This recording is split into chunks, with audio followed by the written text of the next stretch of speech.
Ladies and gentlemen, I know it has been a minute, but I can officially say we are back.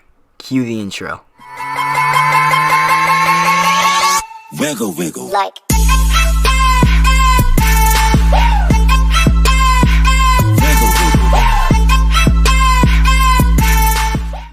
And what a movie this season has been, and the Super Bowl, it's only like a month away. So with no further ado, let's get into it. Let's tackle some power rankings. Let's do the top 15 teams in the NFL right now at the end of the season. Let's get into it.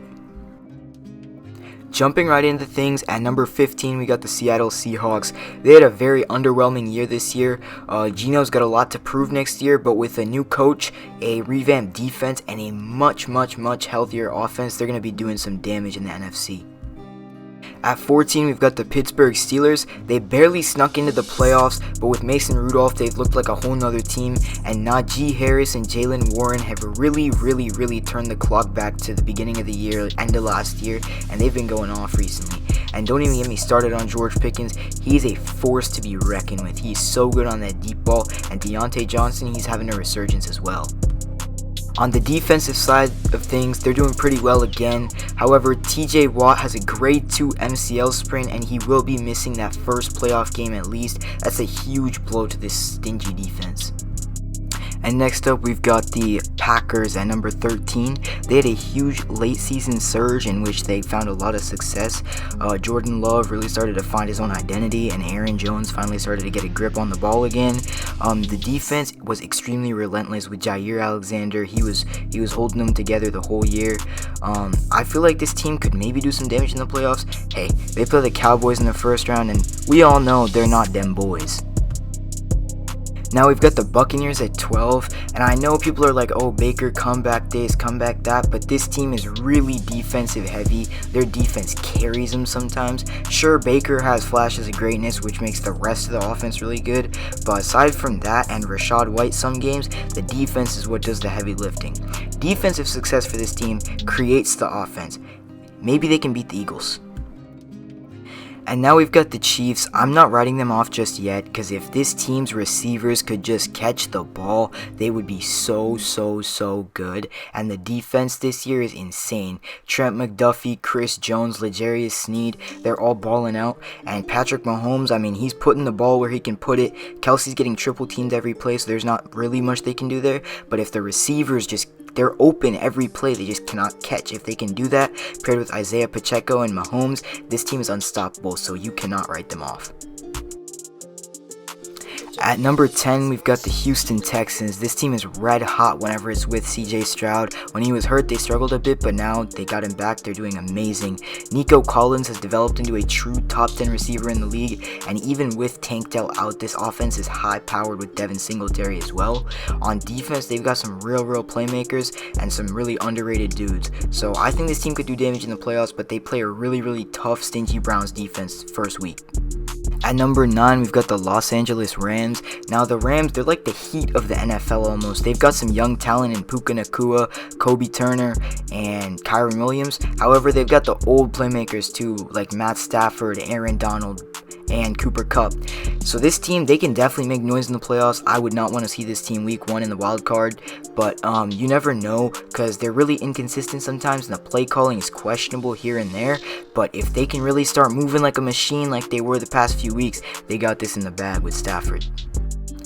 Next up, we've got the Philadelphia Eagles. I'm only ranking them this low due to the injuries and all this nonsense in the past few weeks. They've gone 1-6 after their 10-1 start, which is not ideal, with losses coming to the Giants of all teams.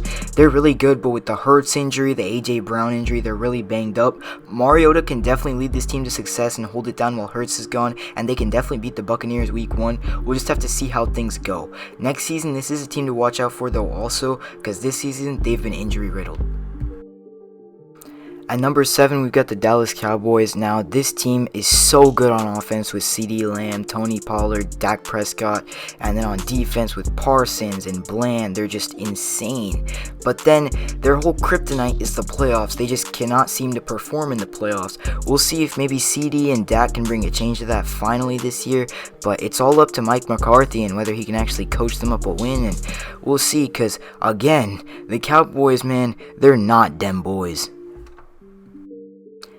At number 7, we've got the Miami Dolphins. This team is so good, but they seem to struggle in cold games, and Tua's 0-6, I think, in his career in games under 45 degrees. They're playing in Miami, the first game of the playoffs, and it is supposed to be negative 30 degrees with wind chill. That's going to be a pretty hard thing to do. I mean, last year Skylar Thompson almost beat the Bills in pretty cold weather, so we'll see how things play out. But if Tyreek is there, he's always going to do damage, and he's looking for revenge against his old team too. At number 5, we've got the Cleveland Browns. This team has had so many injuries this whole year. They've just pushed through, thugged it out. I mean, they've got the job done. Finally, they found a QB in Joe Flacco, and he's really doing the job for him. And the defense with Myles Garrett, Martin Emerson, Denzel Ward, I can go on and on and on. Best defense in the league, probably, aside from the Ravens. And if that defensive unit turns up, they're probably one of the only teams in the league that can beat the Ravens and the 49ers, which they did do early in their season. So we'll see. If Flacco keeps the turnovers low, they got this in the bag. At number 4, we've got the Buffalo Bills. My only concern with this team is inconsistency in Josh Allen. Some games he plays like he's the greatest quarterback alive, and then other parts of the games he's just like, he throws ducks, man. Like, he's thrown so many picks this whole year, and turnovers, like, they're really not looking good for him. But the defense is really good. If Josh Allen just plays like his MVP self, then they'll do some damage for sure. And they play a pretty mid team the first round, so they're going to get out of that. And hopefully, if luck works out, they're going to be playing a mid team again. At number 3, we've got the Detroit Lions. We all know they should have beat the Cowboys, and they're a really good team. If Jared Goff just plays without committing too many turnovers and that defense clicks with Aiden Hutchinson, they're a force to be reckoned with, and there's very few teams that can beat them.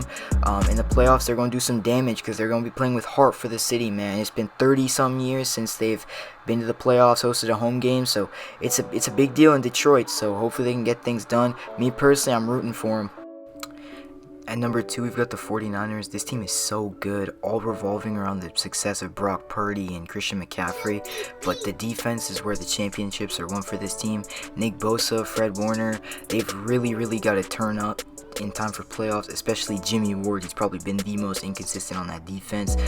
With the loss of Tanaloa Hufanga, it's a big hit, but I think they can definitely do some damage. Definitely the favorites in the NFC, apart from the Lions. If they can just get by them, they're good. Last but not least, at numero uno, we've got the Baltimore Ravens. Man, this team, if I have to say so myself, is flawless. On the offense, the run game, the pass game, the O-line, everything is perfect. On the defense, the safeties have been stepping up, playing like linebackers playing like DNs. The line, they can just do everything. And really, I have no flaws about this team. They're my Super Bowl favorites, and I really think they own the AFC. Apart from maybe a couple teams, they're clear. Alright, and now we're going to move on to our little award prediction segment. Pretty quick here, not really an explanation on anything. For MVP, we've got Lamar Jackson, the running back himself. Maybe he's a bit quarterbacky now, though, At Offensive Player of the Year, we've got Christian McCaffrey, 2,000 all-purpose yards. Defensive Player of the Year, we got Myles Garrett, huge impact. Offensive Rookie of the Year, I got Puka or CJ Stroud. I wouldn't really mind either one winning. They both had stellar years. For Defensive Rookie of the Year, we got Jalen Carter from Georgia. He's a tank, man. On Comeback Player of the Year, we got Damar Hamlin, who's probably going to win it. In my opinion, it should be Joe Flacco, though. Man was on his couch a couple weeks ago. And last but not least, Coach of the Year, Kevin Stefanski from the Browns. To wrap things up, I just want to talk about a ton of things that have been going on in the sports world. Pete Carroll came to terms with the Seahawks to leave. Nick Saban retired. Bill Belichick also parted ways with the Patriots. Laken DeBoer is now the coach of Alabama football. Jadon Sancho went to Dortmund, got the number 10 off rip. Michigan are national champions. And Christian Pulisic is having a career year for the Milano. Embiid and Shea, man, they're putting on a show in the NBA vid coming up. And until next time, I know I've been inconsistent, but this was so much fun to do. I will be doing it way more consistently, videos every single week. Like I said, until next time, peace out, Mamba forever.